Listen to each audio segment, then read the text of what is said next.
Welcome to the Words from the Vine.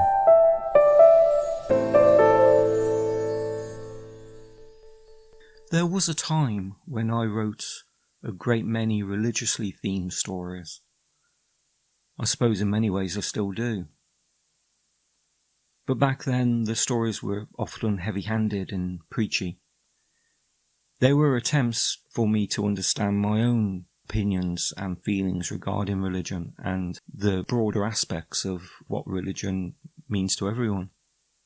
They were attempts to understand death and birth and what happens in between, which I suppose all stories try to, in their own way.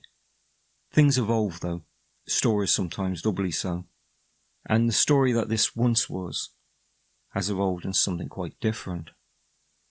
So, if you have read Tears in Rain, don't be too concerned. This is a very, very different tale. Tears in Rain. Billy was neither surprised nor bothered when the clouds began to form. According to the TV, the good weather should have remained unbroken until the following Monday, but as midday arrived on the last Friday of Billy's holiday, the heavens opened and the rain began to pour. It didn't surprise him, because it always seemed to rain when he visited his grandfather. There had been a day a few years previously when Billy had visited the old man during the longest period of unbroken sunshine for 30 years. But Billy knew that this visit would break that spell. He had been so certain, in fact, that he had wagered against his colleagues at work, and as he predicted, he won. As the rain began to fall, he watched unconcerned. It didn't bother him because of the man that sat in the armchair in the room's corner, and the stories he told under its influence. In Billy's opinion, the old man had far too much hair for someone of his age, and the way he combed it into a careful quiff made him look like an aging country singer. Unfortunately, his singing voice may have been the reason for the rain. Billy turned from the old man and watched the rain run rivulets down their living room window, and as the day wore on it seemed that there was no sign of it stopping. The sun had begun its descent when the old man passed the small photograph to the young man without comment. Billy looked at it. The aged black and white photograph had been torn and creased, and in places it was little thicker than tissue paper. The young woman in it wasn't smiling, but she seemed like she might at any moment, and Billy thought he saw something deeply mischievous behind her eyes. "So, who is she, Grandad?" he asked, and passed the photograph back to the old man. Its blacks were bleached grey, and the whites stained yellow by time. The old man accepted her, peering into the 4-inch square of paper with eyes that no longer picked out the details that they once did. "I think that she was my first love." He slipped the photo back into his wallet, and Billy sat in the chair on the opposite side of the fireplace. The young man made himself comfortable. The rain pattered on the window behind him, and it sent shallow streaks across the room. Some of them ran over the contours of his grandfather's face, and for a moment it looked as though he was crying. It was raining the day she was buried. Rain that fell heavily enough it turned the ground to sludge beneath the mourner's feet. Here and there people slipped on the slick surface, and the rainwater fell into the grave, pattering on the wood of the coffin as if gently trying to wake the occupant inside. Tears were washed away by the constant rain, the sermon drowned out by it, the mourners shuddering with grief and cold. Time would rob them of each other's faces. It would take their memories and bleach them until no detail remained but the loss. Time was a thief, and it took everything in the end. The young man who would, in time, become a father, then a grandfather, was little more than a boy, and this had been the first loss of many in his long life. But he was not to know this. All he knew was that his world had ended, and he would never again feel the feeling he felt when he held Elizabeth's hand. He didn't know it, but in this he would be correct. Was it hours, days, or weeks before when he was told of her passing? He didn't know. The grey skies would not even throw him a clue as to whether it was night or day. Did they have funerals in the night? Did they have them in the rain, for that matter? It was raining, and this was a... He didn't want to finish that thought. Pneumonia. His grandmother had died of it, and he thought of it as an ailment for the old. Elizabeth was young. She was strong and so very alive. None of this could be true. In a moment all those sour faces would break into laughter at his expense, and Elizabeth would reveal herself from behind a tree. He would be angry at the deception, but too pleased to care. Please let that be true. Please, there was nothing he would not give. When he had heard the words, he had felt a pain that he could not describe rip through him. He had felt his heart rupture in something that resembled a physical pain, but was something more. His father told him he was only 13 and did not know what love was. He told him that life would be long and time healed, but as much as he loved his father, he knew when he heard those words that his father was a fool. This pain would never end. He looked around him and saw the mourners dispersing. He could see the backs of his parents through the sheets of rain. They had left him to his grief, and, fools or not, he loved them for that. It did not take long until only he remained beside the open grave. He watched the rain hit the top of the coffin, a child's coffin, far too small to contain her, surely. He looked around him, for a moment convinced beyond reason that she would now reveal herself, and it was then he saw the man. He seemed to step out of nowhere, his shirt soaked through to his scrawny chest, and his lank blonde hair plastered to his misshapen skull. He was no taller than the boy, perhaps even a little shorter, and the boy probably easily outweighed him. The man stared down into the open grave, giving the boy an unobstructed view of his profile. His face was thin too, his dark skin sunken at the cheeks and stretched tissue thin in places, revealing networks of veins at his temples. "Did you know her?" His voice was the death rattle of a sick man.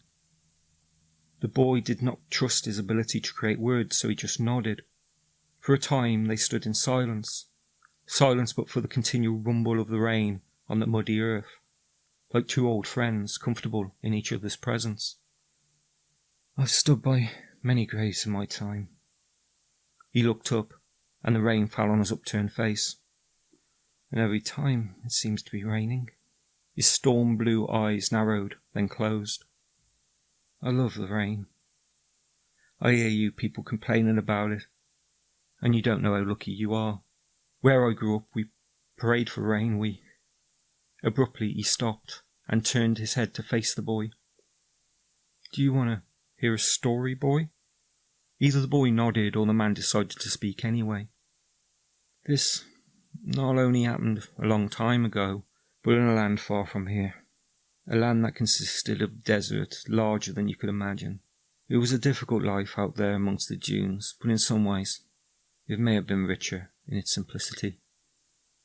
An empire occupied this land. Whether they ruled well or not, I can't say, but in this land the empire had a tenuous grip at best. The locals were too strong, a spiritual people who often took more notice of their holy men than the words of their governor. And this land teemed with its holy people. Everywhere you turned, another messenger was telling the people to rise up or bow down. Anna was one such, holy to some and devil to others. And when she came down from her hovel in the hills, the people would perk up and take notice. It was custom to present the local religious leaders with their firstborn male child. Don't ask me why, it was their way. So Anna arrived at the council's temple, approaching a couple with a newborn son. She gathered the child into her arms and announced to all who would listen that this child would be some great redeemer. Did the empire laugh? The man and wife returned to their home with the child, and the empire forgot about them. Not that the people did. News of this little saviour spread, and between precocious discussions with lawmakers and the occasional sacking of a temple, the empire was forced to pay attention to him again. Eventually, the empire heard too much and decided they wanted him dead. So the powers that be brought him to us and we killed him. He was led to the place called Golgotha, the place of the skull, a little hill that served for executions, and every step of the way to it we hounded him. We draped him in the purple robes of royalty and jammed a crown of gundelia thorns on his head. He was mocked and cursed even as the stakes of wood was driven through his flesh. The rain still fell, but the boy thought it was beginning to thin, and above them spots of blue could be made out through the sky. Do you think that was my story, boy? Well, it wasn't.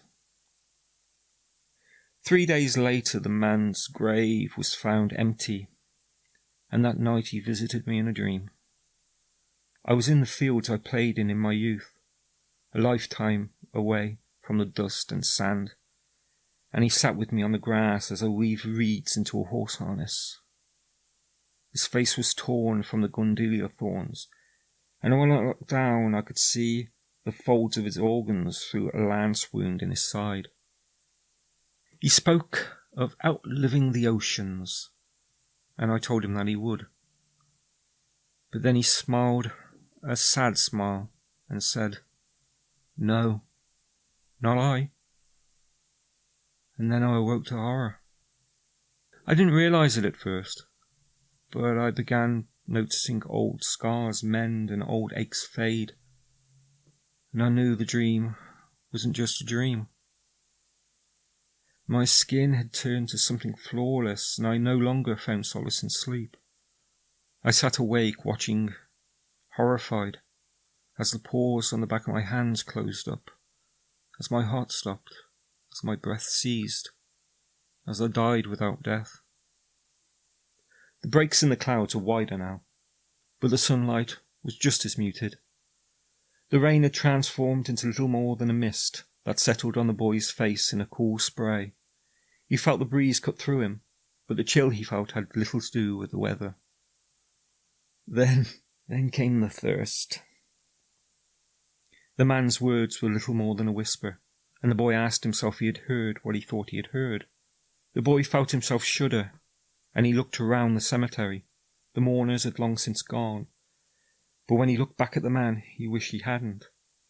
The man's eyes drilled into the boy, their dirty blue the same colour as the sky above, a tainted blue of purity defiled.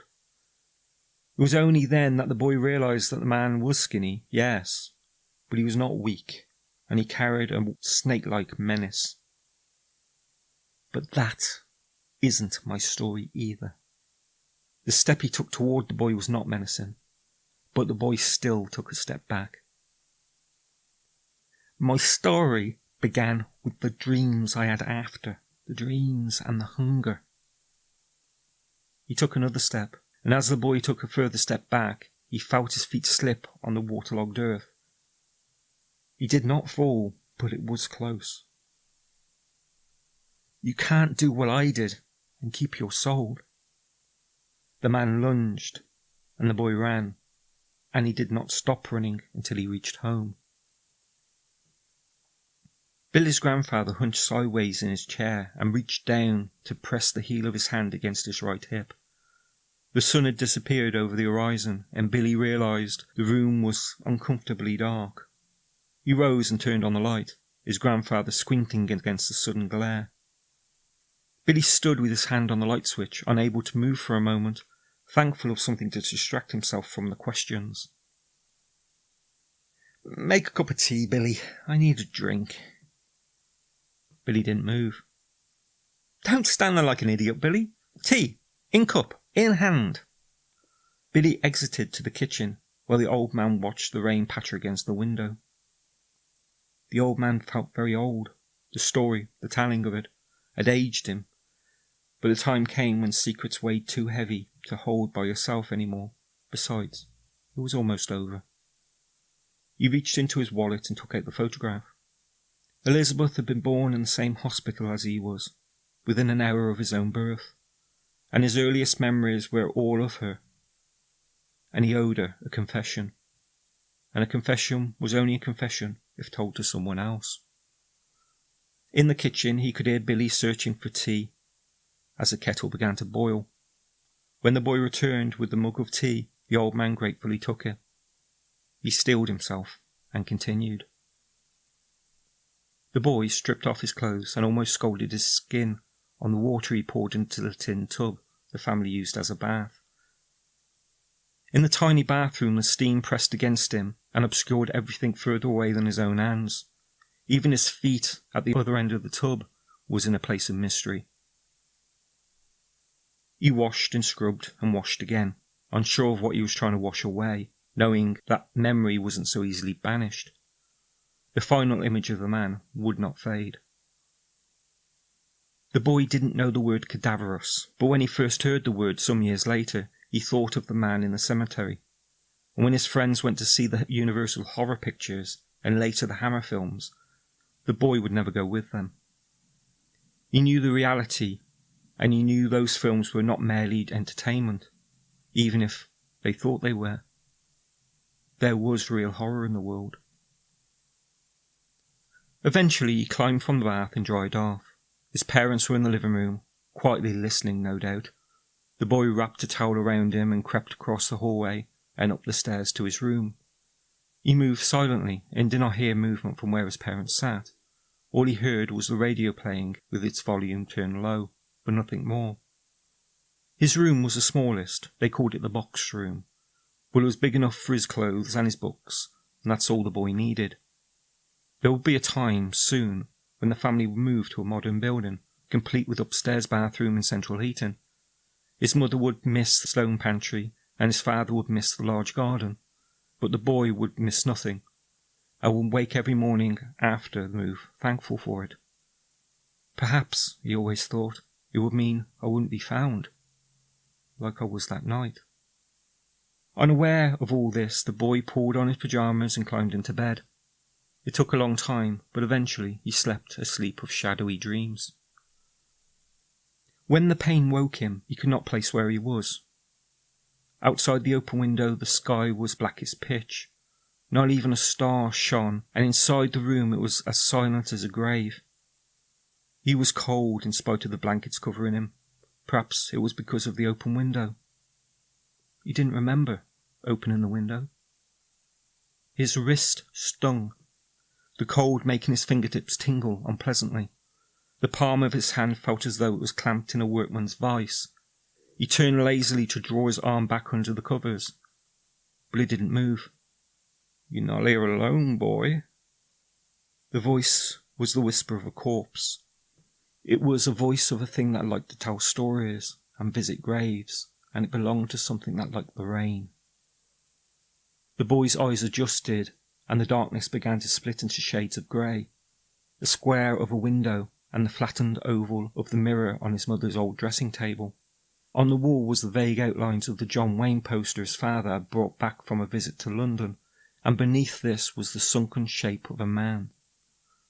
He clutched his thin legs against his chest with reed-thin arms, his angular head resting on his bony knees. "Don't make a sound, boy.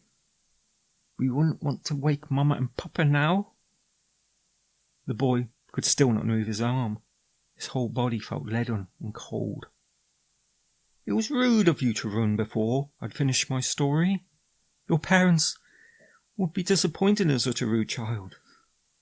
I'm a visitor here after all. Let me finish and I'll be on my way. Where was I? The killing of the troublemaker? The curse? The dream? Let me think.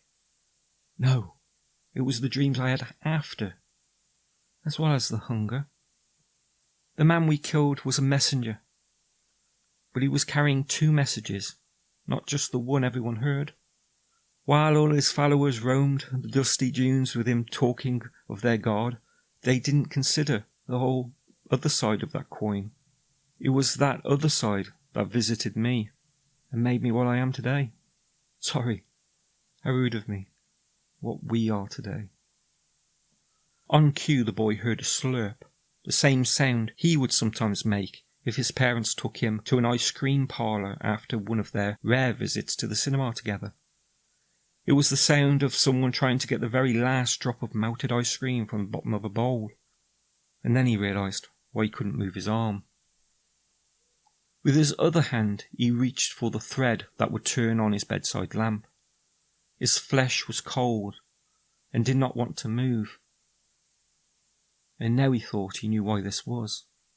On his first attempt he missed the fine chain that dangled from the ornate shade, a shade more fitting to a girl's room than his own.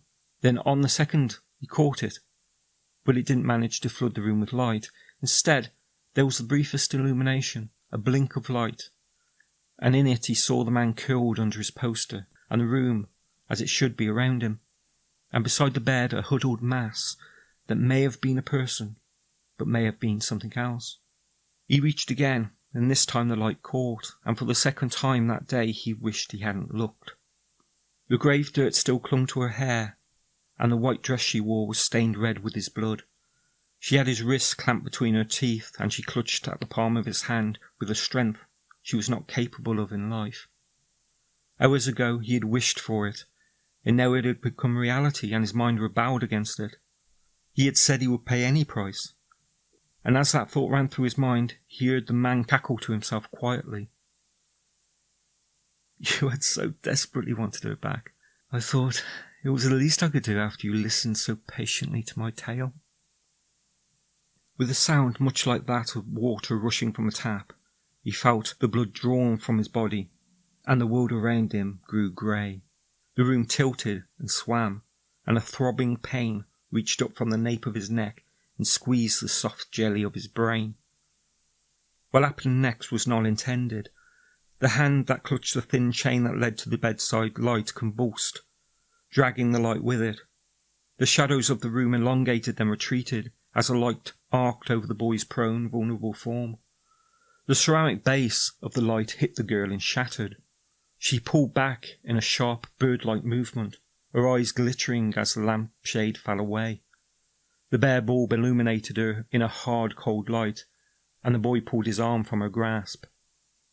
Elizabeth's eyes had been the brilliant green of a meadow, and her skin had been as flawless as the Hollywood femme fatales that graced the big screen. But what she was paled next to what she had become. Her eyes were not merely green, they shone like twin range lights on the shore, and her skin was as smooth and as pale as bone china.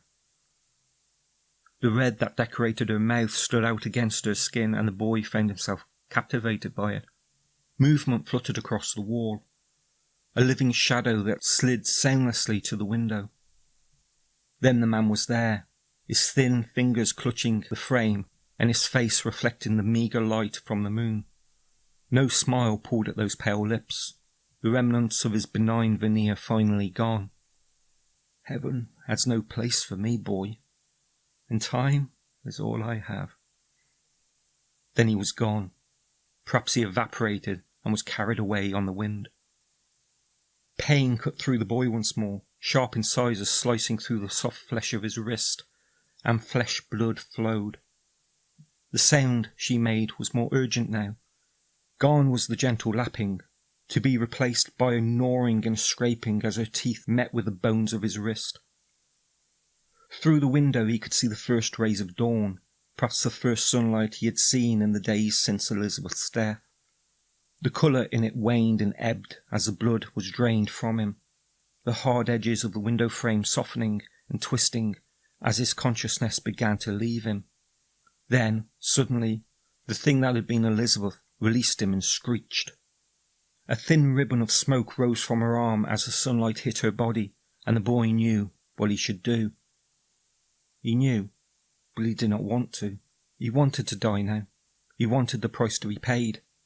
The pain filled him, but her touch restored him, and the one was worthy of the other. But then he heard a call from across the landing, from his parents' room. They had heard the screech from the Elizabeth thing.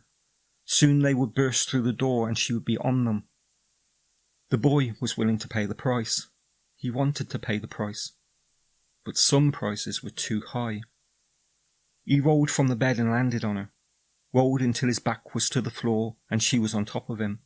He wrapped his arms around her and she kicked against him. She opened her mouth to screech, and he jammed his blooded wrist into it, silencing her. She thrashed as the dawn's rays hit her pale flesh.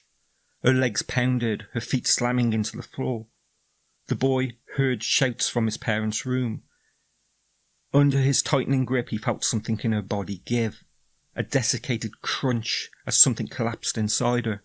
Her thrashing was feeble now, and he saw spots of black creep up her white flesh in growing colonies. As she twisted against him, ash flew from her, and he saw in fascinated horror that the black spots were not on her, but in her. Urgent footsteps pounded across the landing, and his father's shoulder slammed into the door, the wood cracking as it was forced open. By then, nothing was left of Elizabeth but the fine ash that the morning breeze carried out of the window and into the new day. The old man drank the remains of his tea and peered into the cup as if his scrutiny would magically refill it. He waited until he was sure this wouldn't happen, then placed the cup on the coaster on the side of the fire surround. Across from him, Billy sat with elbows on knees, perched so close to the edge of his seat he threatened to slide off. I was taken to the hospital, and once they patched me up, I was sent to a psychiatrist, and it was touch and go whether I'd be allowed back home. Eventually, they accepted that it was a cry for help, and my parents paid very close scrutiny to everything I did for some time after that. They thought you tried to kill yourself? The old man nodded, then leaned forward and presented his wrist for Billy to see. A mass of scars ran across it, looking faintly but unmistakably like the arcs that teeth might make. It was stress, they said. It was loss, they said. It was a cry for help, they said. And I never corrected them. I never told them my story till now. No one would believe you. No one except you, Billy. Billy recoiled slightly, as if slapped. He was unsure what shocked him the most, the fact that his grandfather had said such a thing, or the fact that he suddenly realised the truth in the words. He did believe the story, every word of it. But he would never pass it on, ever, for fear of how its recipients would look at him afterwards. For a long time, I convinced myself it was just a grief-inspired fantasy. It was another 10 years I was in the army when the story came back to... The old man stopped. With a grunt, he rose from his chair. It's late. I'm off to bed. Will you wake me before you leave tomorrow? Yes, sure. Oh, hold on. How did the story come back? It's late, Billy. I got to sleep. But... The old man paused at the living room door. He grimaced and wedged his fist against his back. It was when I was in the army. I was stationed abroad when I saw the man again. He grinned, his eyes far away. But I was a young man then. A strong one too. I don't think their second encounter went as the rascal planned. What? You met him again? How? It's too late, Billy. Remind me next time you visit. He opened the door and stepped through. Night, Billy. Remember to wake me.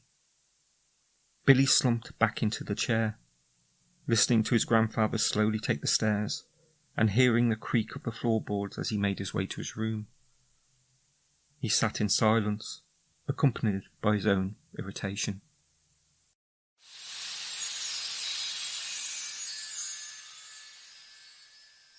Well, that concludes episode 3 of Words from the Vine. I hope you enjoyed it. And I hope if you did, you'll go to the website and listen to the previous episodes and subscribe. Until next time, you take care of yourself, take care of the people around you. Bye then.